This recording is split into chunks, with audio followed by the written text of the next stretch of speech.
Why silence is deeper than words. Words feel like knowledge. But Ibnay Arabi says, silence can be truer than speech, because Allah is not contained by concepts. Human beings rely on language to understand reality. We assume that if something can be named, it can be known. But Ibnay Arabi challenges this assumption with strict logic. Words are symbols. A symbol is not the thing itself. The word water does not quench thirst. The word fire does not burn.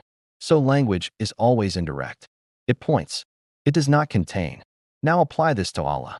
Allah is not an object. Allah is the necessary reality by which all objects exist.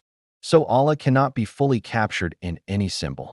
Not because Allah is absent, but because Allah is too real to fit into mental containers. This is why Ibnay Arabi says knowledge has levels. There is knowledge by description. There is knowledge by inference. And there is knowledge by witnessing. Description uses words. Inference uses logic. But witnessing requires presence. And presence begins when words stop. Not because words are evil, but because words are limited. A cup is useful, but it cannot hold the ocean.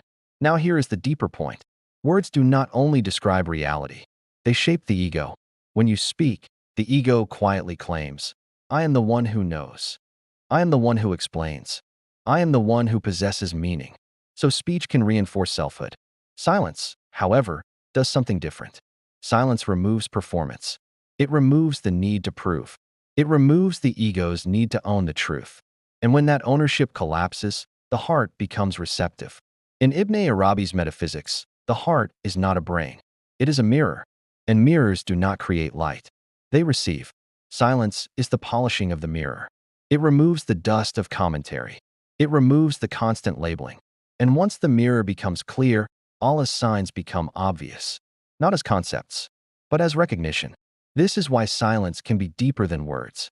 Because words divide reality into categories.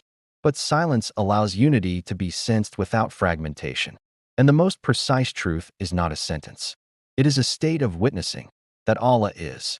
And everything else appears through Allah. So Ibnay Arabi does not reject language. He uses it brilliantly. But he points beyond it. Because the highest knowledge is not spoken. It is lived.